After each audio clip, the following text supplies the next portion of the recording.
बिस्मिल्लाहिर्रहमानिर्रहीम। मैं हूँ डॉक्टर मुकर्रम और आप देख रहे हैं हाई ब्लड प्रेशर की एपिसोड नंबर 3। इससे पहले कि किस नंबर 1 और किस नंबर 2 ब्लड प्रेशर के बारे में बनाई गई हैं, अगर आपने वो देखनी हो तो डिस्क्रिप्शन में उनके लिंक दिए गए हैं।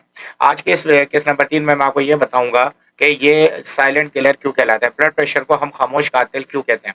हाई ब्लड प्रेशर को साइलेंट किलर इसलिए कहा जाता है क्योंकि ये बीमारी आहिस्ता-आहिस्ता जिस्म के अहम अज़ा को नुकसान पहुँचाती है, लेकिन इंसान को इसका पता ही नहीं चलता। ज़्यादातर लोगों को शुरू के महीनों तक बल्कि कई सालों तक इस अलामात का नहीं पता लगता कि उन्हें ब्लड प्रेशर हो चुका है, इसीलिए हम इसको साइलेंट किलर कहते हैं। अच्छा, ये बीमारी खामोश क्यों रहती है? ब्लड नंबर प्रेशर में अगर आपको नंबर 1 बताऊँ कि प्रेशर बढ़ने पर जिस्म फौरी रद्द-ए-अमल नहीं दिखाता। कहने की बात है कि शरेयानें आहिस्ता-आहिस्ता सख्त हो रही होती हैं, दिल पर बोझ हल्का-फुल्का आ रहा होता है, लेकिन ये तमाम तब्दीलियाँ चुपके-चुपके अंदर मौजूद होती हैं। इसलिए वाज़ेह दर्द या तकलीफ ना होने की वजह से बहुत सारे अफ़राद को ये पता ही नहीं चलता कि उन्हें हाई ब्लड प्रेशर लग चुका है। नंबर 2, अलामात बहुत मामूली होती हैं। यानी कि आप मिसाल के तौर पे समझे हल्का-सा सर दर्द होता है, थोड़ी-सी थकन होती है, कभी-कभार चक्कर आ जाते हैं, मामूल में नहीं आते लेकिन कभी-कभार आ जाते हैं। ये ऐसी अलामात है कि लोग इनको संजीदा नहीं लेते। अमूमन इसको ज़्यादातर जो है मैदे की खराबी से जोड़ देते हैं, कि ज़्यादा काम किया तो सर का दर्द हो गया, दिन में काम किया तो थकन हो गई और अगर कुछ मतलब चिकनाई वाली चीज़ खा ली है तो चक्कर आ गए, जबकि ये अंदर ही अंदर ब्लड प्रेशर का मामूल चल रहा होता है। फिर नंबर 3 पे ये है कि बहुत से लोग डॉक्टर के पास जाना छोड़ देते हैं। उन्हें ज़्यादा मतलब डॉक्टर का विज़िट अच्छा नहीं लगता, वो नहीं समझते कि हमें इसको क्योर करना चाहिए। ज़्यादातर लोग ब्लड प्रेशर सिर्फ़ बीमारी में चेक कराते हैं, अमूमन हालत में वो चेक नहीं कराते। जिस्म बढ़ते हुए ब्लड प्रेशर को आदी हो जाता है, यानी कि उसको कबूल कर लेता है, तो फिर वो आपके अंदर अलामत नहीं दिखा रहा होता। यानी जब ब्लड प्रेशर आहिस्ता-आहिस्ता बढ़ता है, तो जिस्म एडजस्ट कर चुका होता है, तो जिस्म इसे नॉर्मल हालत में ले रहा होता है। इसी वजह से इसकी अलामत ज़ाहिर नहीं होती और हमें नहीं पता लगता कि हमें हाई ब्लड प्रेशर है। अच्छा, बहुत से लोगों को हाई ब्लड प्रेशर का पता क्यों नहीं चलता?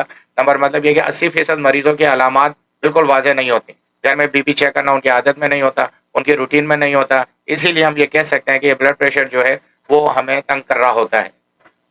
अब मैं आपको अगली वीडियो में इसके बारे में ये बताऊँगा, ठीक है? तो ये वजह होती है कि ब्लड प्रेशर वो चेक नहीं कराते, डॉक्टर के पास नहीं जाते, तो अंदर-अंदर ये साइलेंट किलर उन्हें मार रहा होता है। अच्छा, हल्की अलामत को नज़रअंदाज भी कर देते हैं, जैसे मैंने आपको बताया और अमूमन ये होता है कि शुरू में ब्लड प्रेशर कभी-कभार बढ़ रहा होता है, तो कभी-कभी अलामत ये ज़ाहिर हो रही होती हैं। तो ये वो सारी अलामत है जिसकी वजह से हम इसको साइलेंट किलर कहते हैं। अगर आपको ये मसला है तो 2 दवाइयाँ बता रहा हूँ, अगर ये अलामत आपको महसूस हो रही हैं, एक है बेलाडोना 200 और दूसरी है ग्लोनाइन 200। इन दोनों दवाइयों का इस्तेमाल मैंने डिस्क्रिप्शन में तफसील से लिख दिया, आप वहाँ से जाके इसको पढ़ सकते हैं कि इन 2 दवाइयों को कैसे इस्तेमाल करना है। लेकिन अगर आपका मर्ज़ पुराना है, पेचीदा है, तो फिर इस पे मैं पूरा फ़ॉर्मूला बनाता हूँ 8 से 10 होम्योपैथिक दवाइयों को मिलाकर।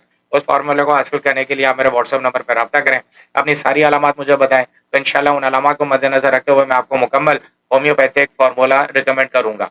ये थी एपिसोड नंबर 3। अब इसकी अगली किस्त में जो है आपने एपिसोड 1-2 देखनी है तो डिस्क्रिप्शन में लिंक मौजूद है, वीडियो के ऊपर भी आ रहा है और इसके बाद अगर आपने किस्त नंबर 4 में मैं आपको ये बताऊँगा कि मेल यानी कि मर्द हज़रात में हाई ब्लड प्रेशर क्यों होता है और उसकी क्या अलामत होती हैं, ताकि मर्दों को ये पता लग सके कि कौन-सी अलामत हैं जो उनके अंदर मौजूद हैं जिसकी वजह से वो ब्लड प्रेशर के मरीज़ बन रहे होते हैं और वो कौन-सी वजूहात होती हैं।